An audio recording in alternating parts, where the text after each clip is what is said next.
ये वो वाले अमीर नहीं। ऐसे दुनिया में कई अमीर हैं, कई ऐसे अमीर हैं जो लगते नहीं है। कई ऐसे अमीरों को जो मुल्क खरीद सकें, उनको भी देखा गया है कि वो रेत पे बैठे हुए होते हैं, जूतों के साथ जूते पहने हुए होते हैं, सादगी से कमीज शलवार में। लगता ही नहीं है कि ये इतने अमीर हैं जो मुल्क खरीद सकते हैं। और कई मामूली सा मकान बनाते हैं, मामूली सी गाड़ी उनके पास आ गई, उनका घमंड इतना ऊंचा हो जाता है। जिनका घमंड ऊंचा हो जाता है, गुरु ने उनके बारे में बोला कि वो चिंटियां बनकर आएंगे अगले जन्म में। फिर वो गरीब के पैरों के नीचे मसलते हुए दिखेंगे, चिंटियां बन के। वरना ऐसे अमीर तो हमारे गुरु भी हैं। हमारे दादा भगवान जी, बड़े दादा भगवान जी, वो हीरों का व्यापार करते थे, कितने अमीर थे, मगर लगता ही नहीं था कि वो अमीर है। सिर्फ दुनिया की भलाई, सिर्फ दुनिया में ज्ञान बांटना, लगता ही नहीं था कि वो अमीर है। अमीर हैं इस दुनिया में भी, मगर जिनको घमंड है, जिनको तकब्बुर है, जिनको थोड़ा सा पैसा मिलता है भी आंखें चार कर लेते हैं, उनके लिए गुरु ने बोला है कि सादगी से जिंदगी जियो, झुक के आराम से। आपको जो कुछ भी देना होगा, रब आपको, परमात्मा आपको मरने के बाद देगा। जो बंदा अमीर हो के भी सादगी जिंदगी इख्तियार करता है, झुक के जीता है, तो उसे भगवान स्वर्ग की सुर्ग देता है। मेरे प्यारों, अपने आप को समेटो यहाँ से जाने के लिए। जिनकी उम्रें मेरी तरह 40 से बाहर हैं, तो ऐसे समझो कि वो आधी जिंदगी से ज्यादा जी चुके हैं। अब बाकी की जिंदगी है कि नहीं है, कुछ पता नहीं है, कुछ भी मालूम नहीं है। मुसलमानों के नबी थे, वो गए कब्रिस्तान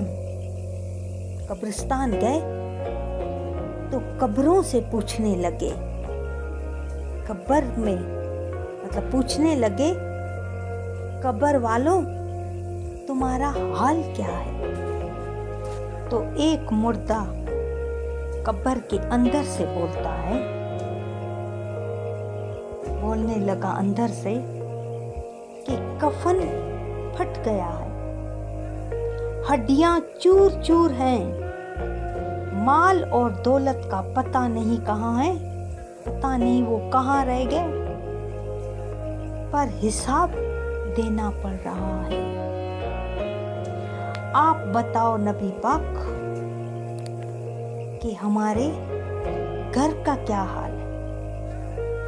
तो नबी पाक ने फरमाया कि तुम्हारी जो बीवियां हैं ना, उन्होंने नए निकाह कर लिए हैं, मतलब नई शादियां कर ली हैं, वापस उन्होंने शादियां की हैं।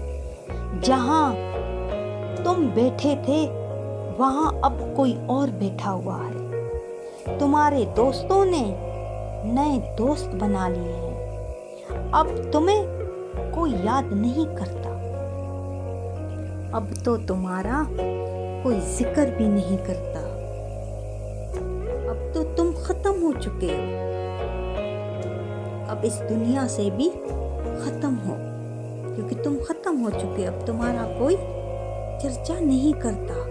चर्चा उसकी की जाती है जो रब को याद करके जाता है, जो अल्लाह को याद करके जाता है, जो परमात्मा को 24 घंटे याद करता है।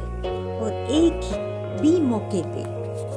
भी मौका मिले, कहीं भी उसको घमंड नहीं होता, कहीं भी उसको तकब्बुर नहीं होता, कहीं भी वो बेतरस नहीं बनता। फिर उनका चर्चा परमात्मा खुद करवाता है।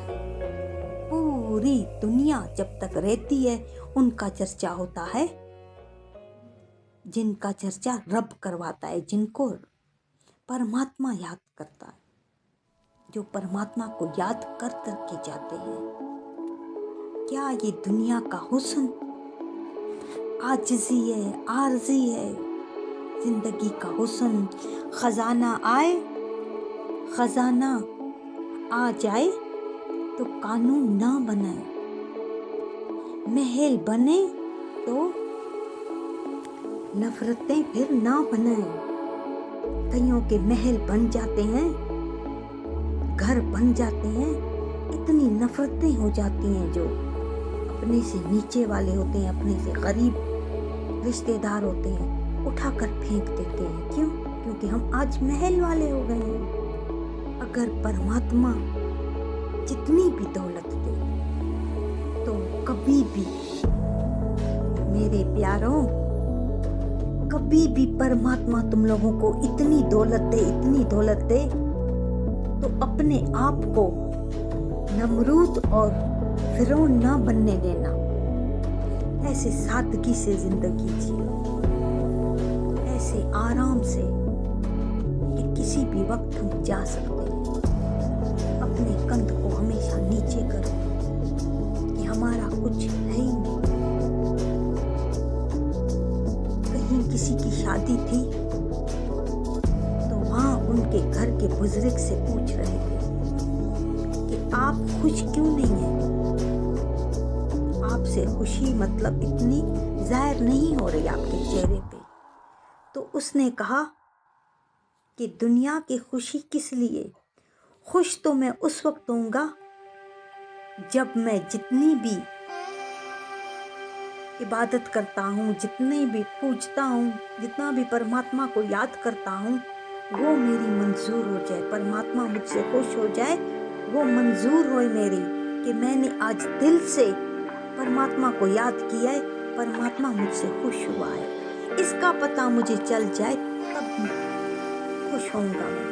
ये दुनिया की खुशियाँ आरज़ी, इन दुनिया की खुशियों में हम ऐसे खो जाते हैं कि असल खुशी हमारे चेहरे पे रहती है। क्योंकि दुनिया की खुशी चढ़ी हुई है, इसकी खुशी, उसकी खुशी, उसकी खुशी। तो असल खुशी उसमें है जो परमात्मा राज़ी हो, जो परमात्मा हमको कबूल कर ले, हम परमात्मा की नज़र में आ जाएं, हम गुरु की नज़र में आ जाएं। वही हमारी असल खुशी है। किसी को हराना, किसी की बेइज्जती करना, तकब्बुर करके किसी को उठा के फेंकना, या किसी को अपने आप से नीचा समझना, ये खुशी नहीं है। इसको खुशी नहीं कहते कि हमने दुनिया की सबसे बड़ी शादी कर ली। हम त्यौहार ऐसे मनाते हैं जिसे दुनिया में कोई नहीं मनाता। सबसे अच्छे त्यौहार हमारे घर मनाए जाते हैं। ये खुशी नहीं है। असल खुशी वही है जो परमात्मा हमें देखे, परमात्मा अपनी मेहर भरी नजर रखे, परमात्मा अपनी कृपा करे हम पे। वही असल है। जो भी घमंड करता है, जो भी तकब्बुर करता है किसी भी दुनिया की पदार्थ में, किसी भी पदार्थ में, तो उनका जन्म चिमटियों जैसे होता है। फिर उनको यही गरीब अपने पैरों तले मसल के जाते हैं। तो इसीलिए जिंदगी 4 दिन की मिली हुई है। सोच समझ के, आराम धीरज से, इग्नोर करते करते चलो। कोई किसी का कुछ नहीं बिगाड़ सकता। अगर ये बंदे किसी का बिगाड़ सकते तो फिर परमात्मा को कोई याद ही नहीं करता। कोई बंदा फिर खुशी नहीं होता।